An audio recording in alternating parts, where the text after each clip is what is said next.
So the story introduces us to an old woodcarver living at the edge of a small town. Every single morning, before the sun even fully rises, he goes through this highly methodical, almost ritualistic routine.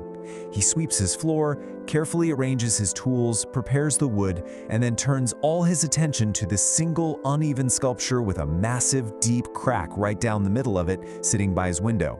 Naturally, visitors were totally baffled.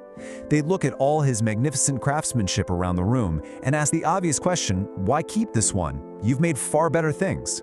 Why dedicate so much time to something so clearly broken? And this right here perfectly illustrates the trap he was in.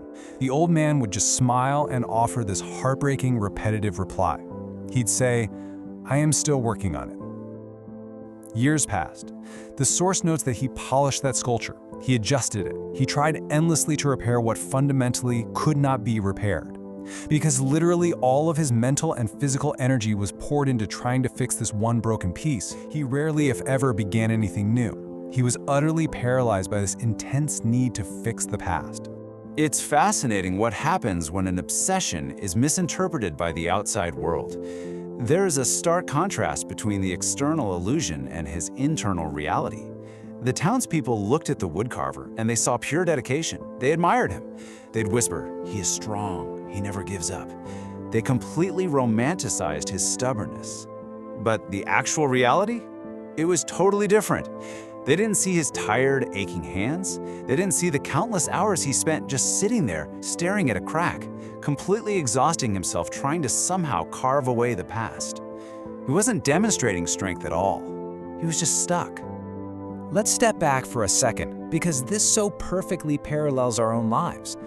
Think about the things we grip tightly. Old mistakes, past expectations, former versions of ourselves. We try to force a relationship that broke years ago to work, or we hold ourselves to an expectation of who we thought we'd be at 30, even if 30 was a decade ago. We tell ourselves that holding on is a sign of resilience, but the crucial takeaway here is that, slowly, it just becomes weight.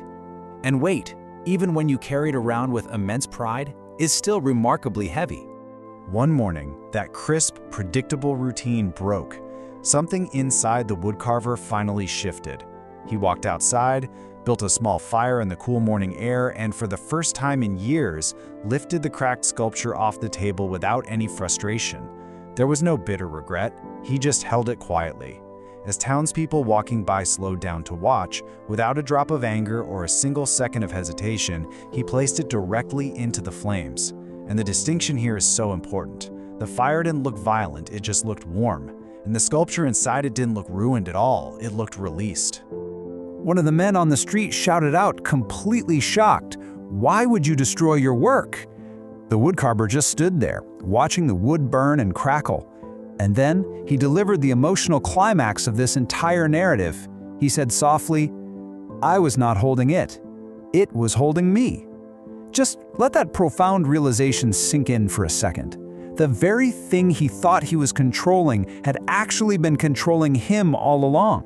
The dramatic act of burning the sculpture is over, and the tone of the story shifts to something incredibly quiet. He sat in his workshop, beside an entirely empty table.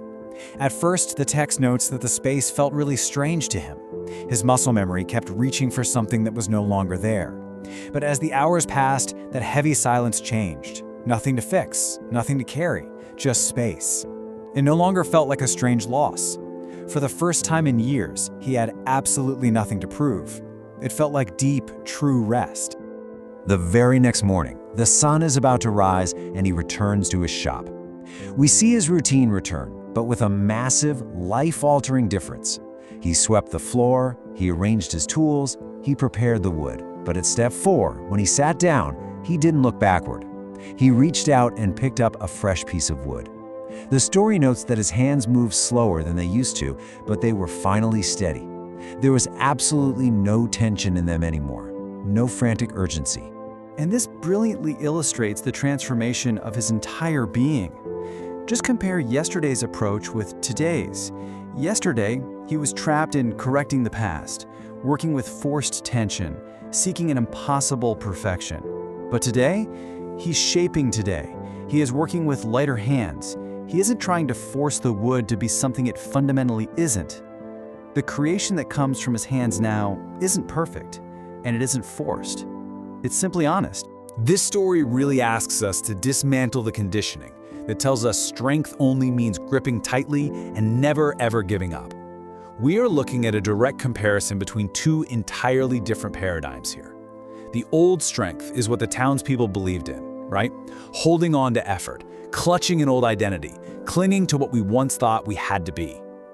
But the new strength is incredibly simple, yet incredibly difficult. It is the act of setting it down. True strength isn't always about endurance or just grinding through the pain. Sometimes, true strength is incredibly quiet. So, let's consider this new definition of strength. It's the moment we allow ourselves to set something down, not because we failed, but because we are finally ready to begin again. The old woodcarver didn't magically become a brand new person overnight. He simply stopped carrying a burden that no longer belonged to him, and by creating that empty space, his hands were finally free to create again. We're going to wrap up our explainer today with this final lingering thought. Are you ready to carry only what truly matters? If the story of the old woodcarver resonated with you today, take this as a quiet sign. A sign to just slow down, take a deep breath, and leave behind whatever cracked, unfixable things no longer belong in your hands. Thank you so much for joining me, and I'll catch you next time.